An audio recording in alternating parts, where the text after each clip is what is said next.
नमस्ते, स्वागत छ तपाईहरुलाई मेरो यस युट्युब च्यानलमा। आज हामी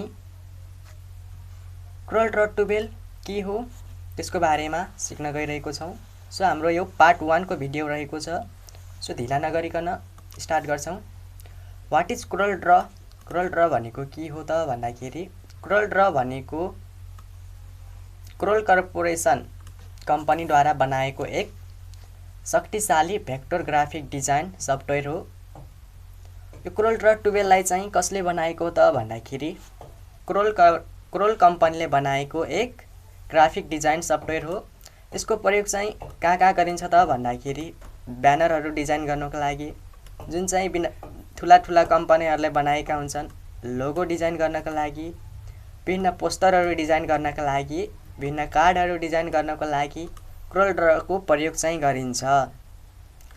म अघि नै यहाँ भेक्टर भनेको थिएँ। यो भेक्टर भनेको के हो त भन्दाखेरि क्रल ड्रमा बनाएको हामीले विभिन्न डकुमेन्टहरूलाई यताउता सार्दाखेरि त्यसको क्वालिटी घट्दैन भनेको है त।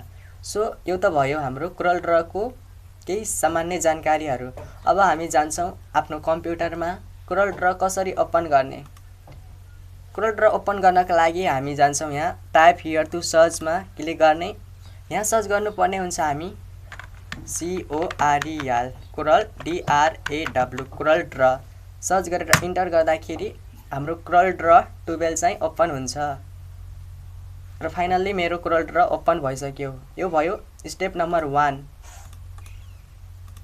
हामी अर्को तरिकाले पनि क्रल ड्र ओपन गर्न सक्छौं। त्यो भनेको हाम्रो किबोर्डमा रहेको विन्डो R बटन प्रेस गर्ने अनि यस्तो रन कमान्ड खुल्छ अनि यहाँ टाइप गर्नु पर्यो COREL क्रल DRW।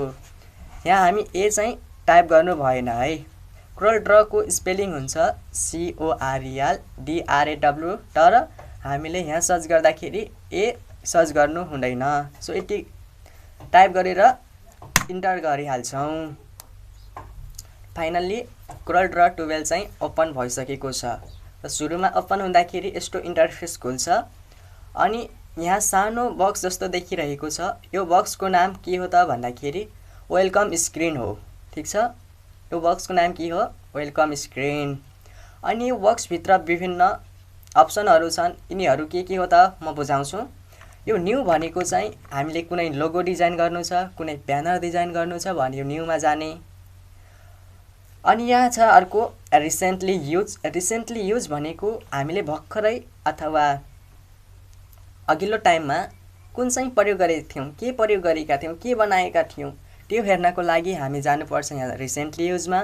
अनि अर्को छ यो ओपन। ओपन भनेको यदि हामी आफ्नो क्रल ड्रमा अलरेडी पहिल्यैदेखि कुनै डकुमेन्टहरू सेभ गरेको छौं भने यहाँ गएर हामी हेर्न सक्छौं, खोल्न सक्छौं। अनि अर्को छ हाम्रो न्यू फ्रम टेम्प्लेट। यो न्यू फ्रम टेम्प्लेट भनेको चाहिँ के हो त भन्दाखेरि यदि हामीलाई रेडीमेड टेम्प्लेटहरू चाहियो भने हामी यहाँ गएर बनाउन सक्छौं।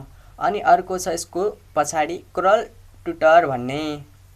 यो भनेको के हो त भन्दाखेरि यदि हामीलाई क्रल ड्र टुबेल चलाउन आउँदैन भने हामीले यसमा गएर भिडियोहरू हेर्न सक्छौं। अनि अर्को छ व्हाट्स न्यू। व्हाट्स न्यू भनेको चाहिँ के हो त भन्दाखेरि क्रल ड्र टुबेलमा के फिचर्सहरू रहेको छ त्यो हेर्नको लागि हामी यसमा जानुपर्ने हुन्छ। तर अहिलेको लागि म यसमा अरुमा गएन, सिधै म जान्छु यहाँ न्यूमा।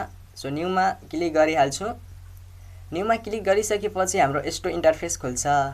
अब हामी सिक्छौं कसलाई के भन्ने त्यो बुझ्छौं। यहाँ देखिरहेको छ सुरुमा क्रल ड्र टुबेल ग्राफिक्स 1। क्रल ड्र टुबेल ग्राफिक्स 1 यो भनेको हाम्रो टाइटल बार हो। यो भनेको हाम्रो टाइटल बार। अनि यसको सेम अपोजिट साइडमा यहाँ तीनटा बटनहरू छन्। यिनीहरू भनेको के हो त भन्दाखेरि यसको नाम छ युटिलिटिज बटन।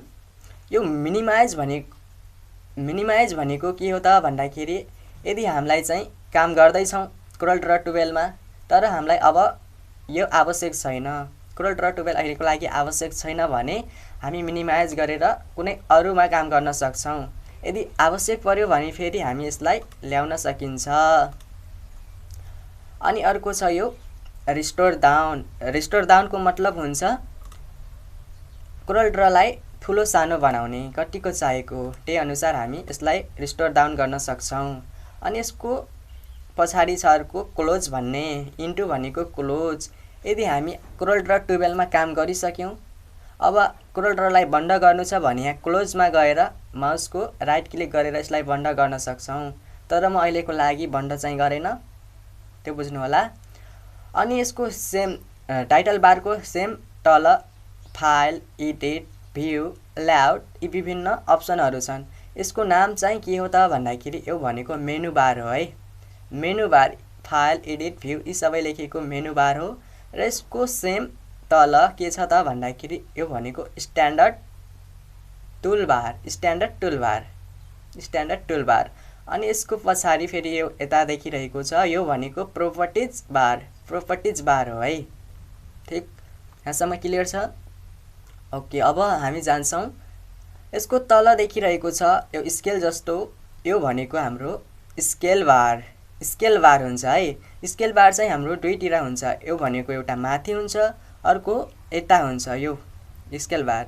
यसको काम भनेको के हो त भन्दाखेरि गाइड लिने हो। यसरी कुनै लोगो, कुनै ब्यानर डिजाइन गर्दाखेरि यसरी गाइड लिन सक्छौँ। सो त्यो चाहिँ हामी डिटेलमा गएनौँ, त्यो पछि सिक्छौँ नेक्स्ट पार्टको भिडियोमा। अहिलेको लागि यति बुझ्नुहोस्, यो भनेको रुलर बार हो, रुलर बार दुईतिर हुन्छ। सो यति बुझिसकेपछि अब जाउँ, यता देखिरहेको छ यो भनेको हाम्रो टुल बार हो। ठिक छ, टुल बार। यसैको सहायताले हामी कुनै ब्यानर, कुनै लोगो डिजाइन गर्न सक्छौँ। र हामीसँग यहाँ विभिन्न टुलहरू छ। अहिलेको लागि यति बुझ्नुहोस्, यो भनेको टुल बार हो। अनि यो बिचमा देखिरहेको छ यो जुन एउटा बक्स जस्तो छ, यो बक्स, यसको नाम भनेको चाहिँ पेज बोर्डर हो। ठिक छ, पेज बोर्डर। अनि यो यसको लेफ्ट राइटतिर यत्रो व्हाइट छ, यो भनेको वर्क एरिया हो, वर्क एरिया। क्लियर? अनि यसको पछाडि चाहिँ यता छ यो भनेको हाम्रो कलर प्यालेट हो। कलर प्यालेट, यो विभिन्न कलरहरू छ यसमा, त्यो बुझ्नु होला। अनि यसको कलर प्यालेटको अगाडि हाम्रो चाहिँ छ यो भनेको स्क्रोल बार, स्क्रोल बार हो है त। यो चाहिँ तल माथि गर्न सकिन्छ र स्क्रोल बार दुईतिर हुन्छ, एउटा भयो यो, अर्को हुन्छ यता। बुझ्नुभयो? सो आजको यस भिडियोमा हामी यति गर्छौँ। आज हामीले के सिक्यौँ त भन्दाखेरि कोरलड्र भनेको के हो, कोरलड्रमा के डिजाइन गर्न सकिन्छ त्यो मात्रै बुझ्यौँ। कोरलड्रमा कसरी ओपन गरिन्छ आफ्नो कम्पनीमा, आफ्नो कम्प्युटरमा, त्यो सिक्यौँ। र बाँकी लोगो डिजाइन गर्नेदेखि लिएर ब्यानर डिजाइन गर्ने हामी नेक्स्ट पार्टमा सिक्छौँ। Thank you for watching this video.